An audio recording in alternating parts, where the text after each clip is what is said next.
Habari za wakati huu tena, mfuatiliaji wa Fupi Media, karibu tuangazie kile kilichojiri ulimwenguni, na wakati huu tuelekee huko Mashariki ya Kati. Naitwa Ramadhani Fupi. Mifumo ya ulinzi ya kulinda anga la Israel wa THAAD na Iron Dome iliyotengenezwa nchini Marekani imeshindwa kufua dafu mbele ya makombora ya wapiganaji wa Kihouthi kutoka nchini Yemen.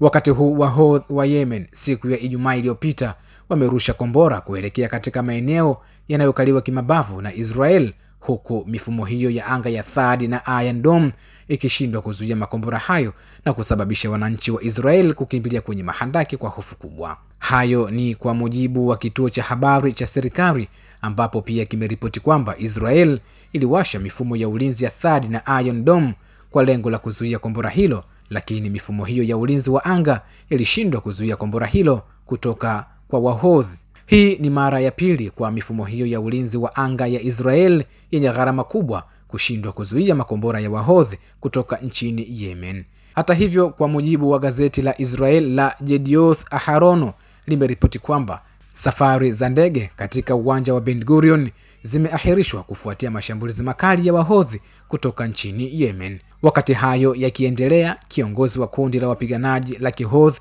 Abdul Malik al-Din al-Houthi amelaani mauaji yanayoendelea kufanywa na serikali ya Israel kwa watu wa Palestina wanaoishi huko katika ukanda wa Gaza.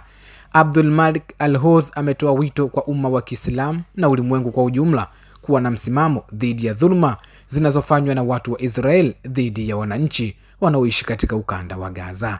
Pia al-Houthi amesema kwamba Wahouthi watapambana ipasavyo mpaka tone lao la mwisho la damu, na wamesema kwamba watasimama kidete kuwatetea wa Palestina dhidi ya udhalimu wa serikali ya Benjamin Netanyahu, waziri mkuu wa Israel.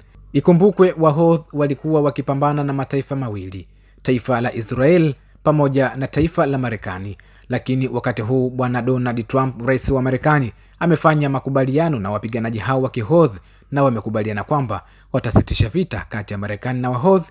Lakini baada ya makubaliano hayo, Wahouthi walisema kwamba makubaliano ya usitishaji vita ni kati yao na Marekani tu, lakini Israel itaendelea kupokea mashambulizi makali kama kawaida, na hatimaye Israel inashuhudia hayo. Wahouthi wameapa kupambana na Israel mpaka pale Israel itakapoamua kusitisha mashambulizi katika ukanda wa Gaza.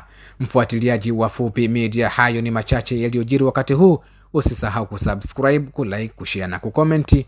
Naitwa Ramadhani Fupi.